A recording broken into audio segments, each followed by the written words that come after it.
In today's video, I want to show you the final version of the Crushing Hands build for Diablo 4. I'll go over each piece of the puzzle, explaining each mechanic and function, and provide you with knowledge about why this one is so incredibly strong. The focus of this build was to make it as enjoyable to play as possible, while keeping its damage high and its mobility the best the game has to offer. I will also provide you with alternatives to gear pieces if you just do not have any access to them. So there will be two planners. One for progressing your character and one for the ultimate endgame rendition. As always, you will find all planners for my builds on mobalytics. Just check out my page and choose what you want. Make sure to leave a favorite over there and a like here to help me out. First up, the basic interaction. We are using the Rod of Kapeleka, as well as the Banished Lord's Talisman in combination with the Ring of the Midnight Sun to provide us with a guaranteed crit, a guaranteed overpower, and a restore to all our vigor. To restore all your vigor and to guarantee an overpower crit, you are going to require, based on this item, 275 primary resource spent. However, this is not true because currently the skills are all bugged, as is expected, which adds the Crushing Hand base cost to the spent amount despite it not being spent. This means if we add the 245 vigor we would need for this one to work to the 30 base cost of Crushing Hands, we get 275, and this in turn guarantees that Banished Lord's Talisman will trigger every single time. Currently there's also a bug with this one, so you need at least one primary resource more, meaning 276 vigor, to always guarantee it without any trouble. For me specifically, it did not work with 245. I tried it multiple times. Sometimes it just triggered 274 resource spent despite having enough. Next up, we will look at the barrier generation. Why is barrier this important? This is because of Vicious Shield. Vicious Shield provides us with a more multiplier based on how much barrier we have. This more multiplier is usually capped because we are looking at maximum life as barrier. However, because this one is bugged, we are looking at not maximum life, but the base life. Meaning if we have 700 base life, but 7k maximum life, we generate 7k barrier. This barrier is taken into account compared to the base life, meaning we are then dividing everything by 3%, and we get a more multiplier that is 10 times higher than we would usually get. With this one, we get a much higher more multiplier than we would usually get. For this, our character needs barrier. The first 45% we generate with Earthen Bulwark. At 0 barrier generation, it's just 45. Crushing Hand also adds 30% as our maximum life as barrier. This means we have 75% covered. If we throw this one into a calculator, we need 33.33333% and so on barrier generation. This means for you, we need 34 barrier generation on this character. Currently, I have barrier bonus of 62 if I have 2 barrier generation amethysts in my helmet. So if I take this one off, we are above the threshold with just my gloves and my boots, as well as a few points in the Paragon tree right here, barrier generation. This means we free up all our slots under our armor for dexterity, meaning we get 240 additional dexterity for our build. Next up is resilience versus resolve. We have resolve pants and resilient pants. I tried both at just the base +8 without any additional Masterworks, and resolve came out on top. So the first item you equip has to be resolve. It is going to buff your damage by increasing your block chance, which then scales our damage with the redirected force aspect. Up to 70% of our block chance is then added as a more multiplier to our critical strike damage. Since we always crit, this is always active. The next ability is Rampant Crushing Hand. Per stack of resolve, we get a more multiplier. And the last one is Colossal, which adds 2% more damage per stack of resolve. Now later on, you will have access to a different helmet. So Harlequins crest is not the best in slot here. It is temporary. It is inferior to the legendary version with Apprehension.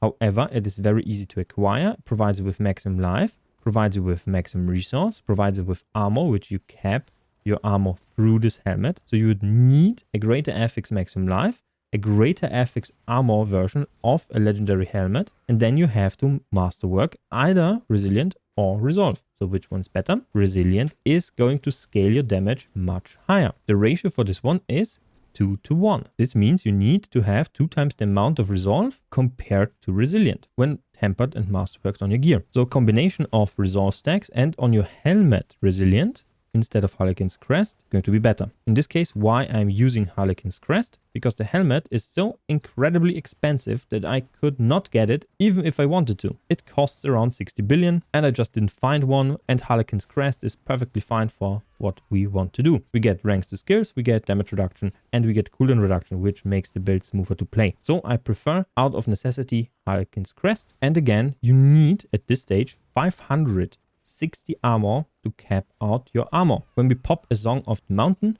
we are at exactly 1000 armor, so you would need a greater affix armor roll on your helmet to even come close to what you need. In the very high end game, when you are going to push 150, legendary helmet is going to be necessary, but right now for speed farming, this one is sufficient. Now just for this one, you won't be able to gain 1000 armor. You also have right here, which provides you with 15% here. And additionally Mocking Lure, so you get more damage and damage reduction. Speaking of defenses, what are we going to do for resistances? For resistances, we are looking at ancestral gear. So you want to have a Starless guys, as well as a Banished Lord's Talisman, and additionally boots with resistances to all elements with a high roll, and a ruby, a sapphire, and amethyst in your jewelry to be able to nearly completely cap your resistances. Your poison resistance is going to be further capped through the skill tree through a very specific node that is found down here in the defensive cluster. We have anti-venom, 45% here. You will need 3 points in this one. If you have the Shroud of False Death, this is very easy. Speaking of which, the Shroud of False Death provides you with all passives +1, meaning all of your passives that increase your damage further.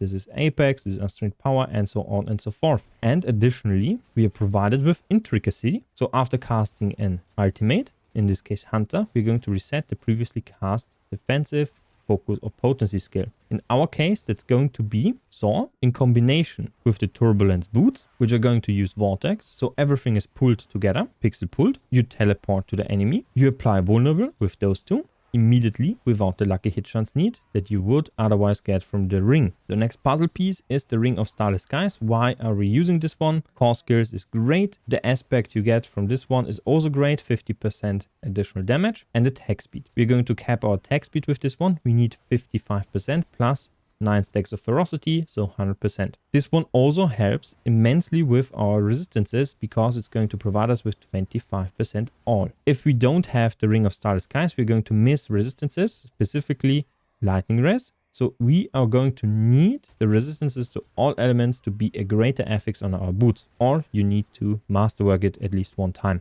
Now, additionally, this Ring of Starless Skies looks like it's going to be a downgrade compared to Moonrise, which is the case if we are only comparing directly the Crashing Hands damage. But we are also going to scale the Jaguar primary haul. So when we hit target with our damage, last 0.5 seconds, everything is going to be added together and then dealt in a burst of damage. This burst of damage is going to then scale with our generic damage, like for example, the Ring of Starless Skies. So Ring of Starless Skies boosts our damage 2 times with this aspect. The Moonrise aspect only scales our Crushing Hands damage because it only applies to basic hits. This means something like this is extremely good. However, you can improve your character with a regular legendary ring. In my inventory, I currently have the Soul Watch Hoop of Planes of Power. This one has the aspect specifically stated here that is going to increase the damage by a generic amount. If you have 9 stacks, that's going to be around 35% more damage. If we now take off Saw and Vortex here and add 5 additional stacks, this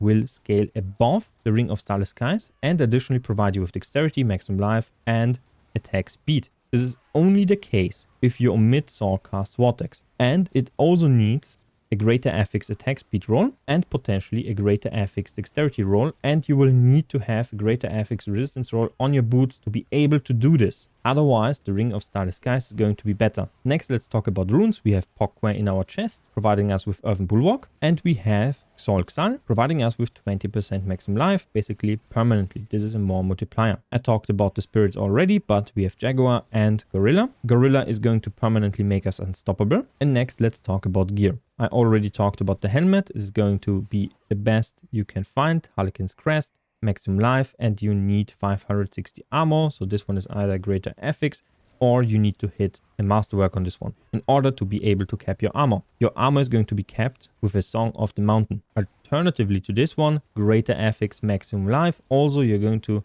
masterwork this one on a legendary helmet. You don't necessarily need a greater affix maximum resource roll, but you will need a greater affix armor roll on your legendary helmet with apprehension aspect. We're going to lose some damage reduction, which will make us a little bit squishier, and we lose ranks to all skills, which will be a pretty bad experience given we are also losing cooldown reduction. We are not going to be able to have our Ravager up all the time, especially in single target fights with bosses. So we are going to need a Ring of the Midnight Sun with a greater FX on our cooldown reduction, and you are also going to want to boost this one as much as possible with your Masterwork, so you can actually have 100% uptime on everything. Then we have the Shroud of Force Staff, very good item. We want to hit the maximum life on this one.